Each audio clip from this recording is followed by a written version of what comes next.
You can't do life alone. It's never going to go well. In fact, that is the first of our 7 tips for how to keep going when times are tough. And today we want to share these 7 tips with you because we know that times are tough. No matter who you are, no matter where you are, even if things are good, there's still tough things in life that we have to know how to push forward through so that we don't give up. I'm going to start with a verse, and it is from Psalm 27, verse 14. And this is what it says. Wait for the Lord. Be strong and take heart and wait for the Lord. That's pretty strong in waiting for the Lord. Yeah, and we usually don't want to do that because we think that our timing is going to be so much better than his, but it never is. That's right. So if you don't know who we are, we're Ruth and Casey. We're a mother-daughter team, and today we're talking about tough times and how to persevere. And these 7 tips we want you to know are things that we do when times are tough, because they are tough, right? We have our own struggles too, just like you, whether they're relational struggles, health struggles, financial struggles, business struggles. We have them too. And so, these are things that we make sure that we are being intentional about when times are tough, because we have to know how to be able to persevere.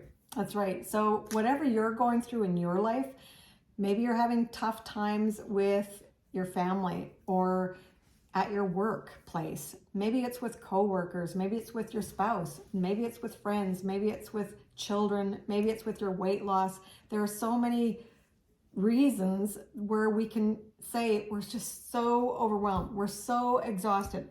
In fact, maybe we're burned out. I was recently listening to Dave Ramsey, and if you don't know him, he's a guru on finances from a Christian perspective.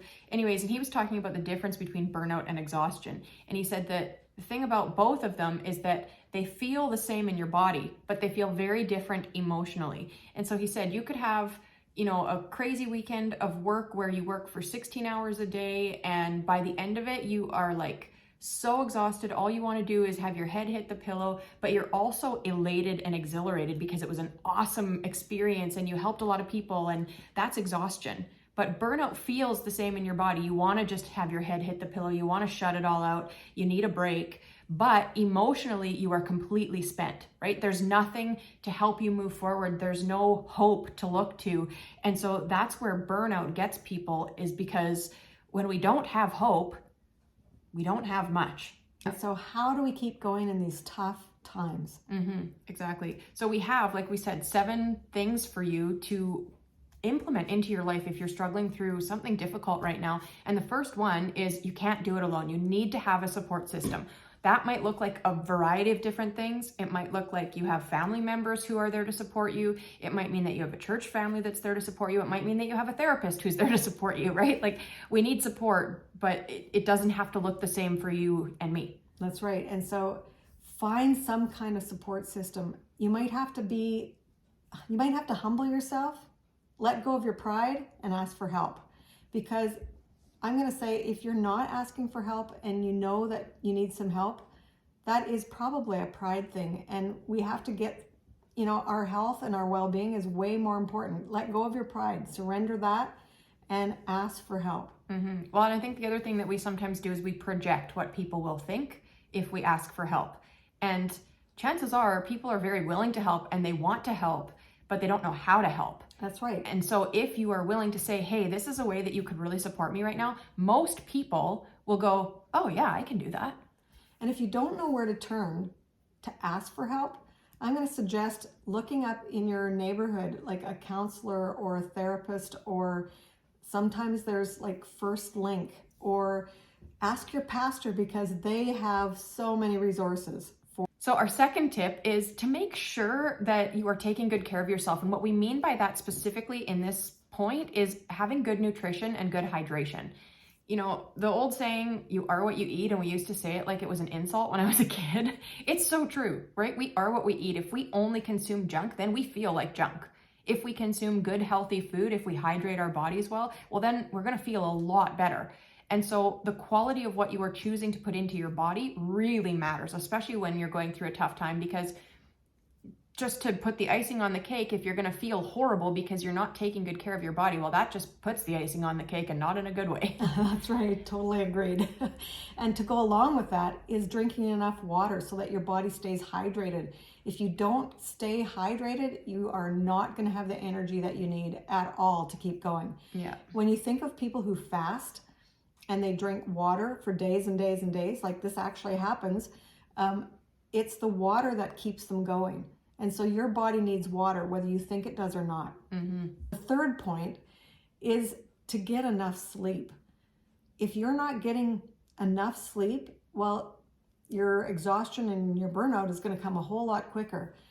It's so important to have sleep and rest so that your body doesn't get fatigued and your mind doesn't get fatigued.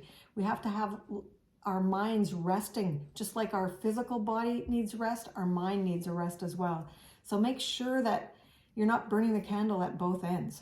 Yeah, I just think, I have 2 small children, and we're so concerned about children getting adequate sleep. But then as soon as we become adults, for some reason, we think it doesn't matter for us anymore. Right? And we say things to children like, oh, everything will look better in the morning after a good sleep. Well, the same is true for us. Everything looks far, far worse and far, far harder when we're overtired.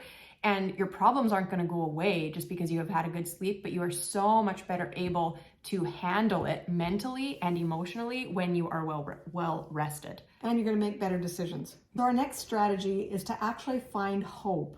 Sometimes without hope, we just don't even know, it's like we're just wandering around in the wilderness and we don't know what to do, how to even move forward. But we need that hope, that inspiration that motivates us to keep going. Yeah, how do we do that? Even talking about burnout versus exhaustion, right? I think when you are exhausted, you have hope that tomorrow is another great day that you get to, get up and make a difference, and we have hope. When we're in burnout mode, it's like there's no hope, right? We don't see the progression of anything that we're trying to work towards. We don't see that there's hope in what we're doing, and therefore we end up feeling burnt out. And so you taking care of your mom is a great example of that, right? Where was the hope? Where was the hope that it was ever going to end, or that it was ever going to get better, or there just was none? No. Right? You were just seeing the constant decline, but knowing that this might be years and years and years of difficulty. Right. And so our hope has to come from God. Sometimes we don't know how to find hope, and I think it starts by finding joy. And, we are commanded to find joy, right? That's part of what it means to walk in our faith, is to find joy in all circumstances. And joy is not happiness, and hope is not happiness, but we have hope. And so we, it's active, right? It's something that we seek out. Same with joy.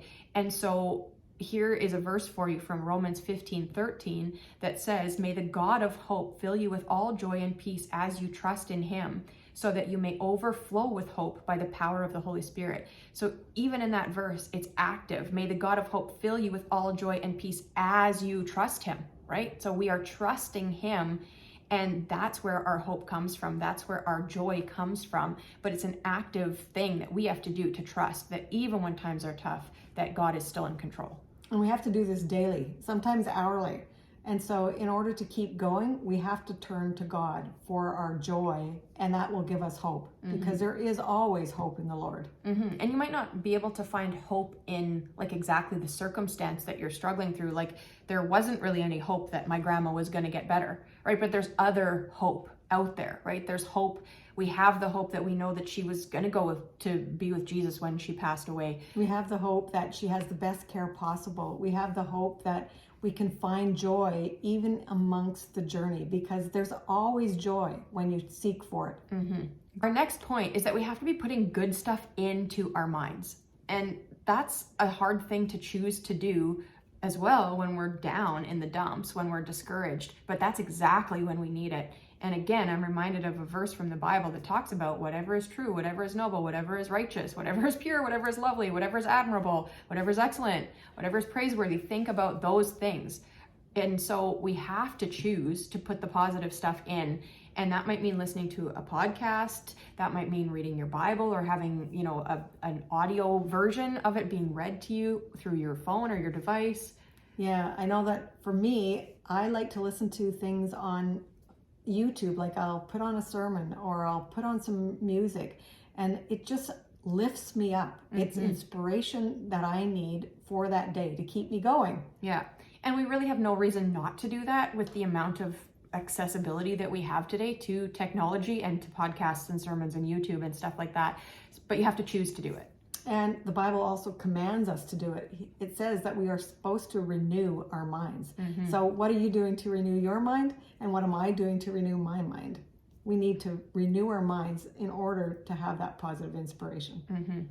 Another tip when times are tough is to make sure that you have some sort of like a hobby or an outlet so that you can have a space to get your mind off what's happening, off of the hard, and focus on something else so that you can like shift your brain into a different mode. And I'm reminded of my husband often says he's in his nothing box, right? And as women, I think we don't quite have the same type of thing. And my husband always says, you know, he has like compartments in his brain. He can take this box and put it away and take out the next one and kind of forget about the other one. And to some extent, that's what we need to be able to do when we are in tough times, is like put it away for a little while, right? And pull something else out so that our brain can have a chance to like use our imagination, to dream about other things, to let go, and just to exist in a different thought space. That's right. Sometimes it means taking 5 minutes to visualize the beach that you love, or just something where your mind can totally relax, because there is such a thing as brain fatigue. And that's how it is when we get into that burnout mode, and we don't want that. We want to be able to keep going. We want to persevere.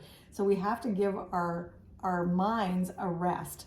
These hobbies or outlets, like maybe you like to knit or crochet or do puzzles, or I like to puzzle. Or maybe you want to turn on or read a good book. I was going to say turn on a Netflix series, but maybe you don't want to do that.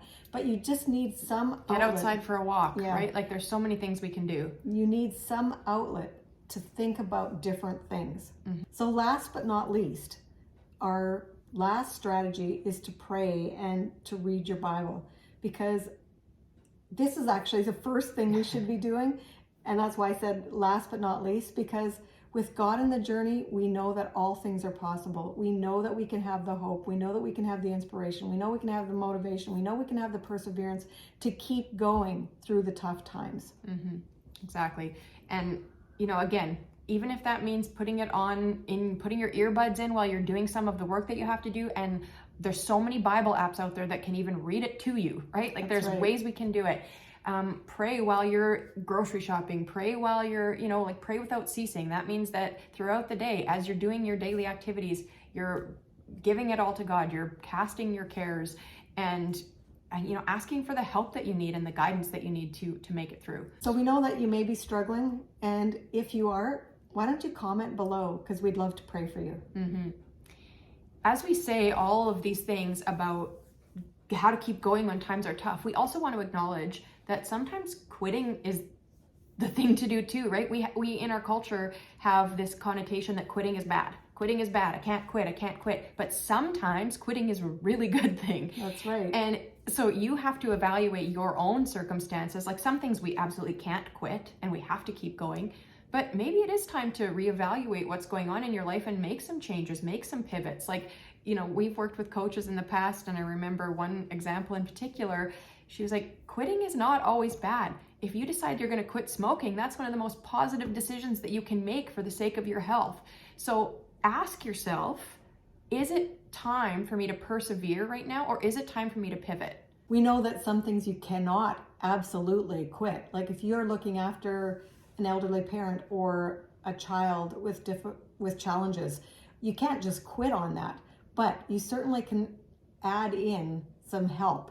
So there are things that we can do. We just have to make sure that we are willing and able to do them. Yeah, sometimes it's a pivot, right? Like if you have aging parents, maybe it's time to hire some help and some care. If you are struggling in tough financial situations, maybe it's time to pivot and look for a new job or another job, or make some changes, right? Like we have to sometimes use our minds as well to evaluate our circumstances and go, I am in control of the choices and decisions that I make. And so what can I do to improve my situation? That's right. And in all of this, we need to surrender our journey to God. because he knows our thoughts. He knows what we need, and he knows exactly what we need when we need it. So let's just continue to seek him out, and let's surrender our journey to him. If you're still here watching, we would really appreciate if you would like and subscribe to our channel, like this video and subscribe to our channel. It really helps us as we continue pushing forward to keep putting content out for you, because to be truthful, it's tough times for us sometimes to keep going and to persevere. And so we do use these strategies to push forward. We always like to end our videos by saying, remember this, you are a beautiful woman. Chosen for greatness, and we believe in you.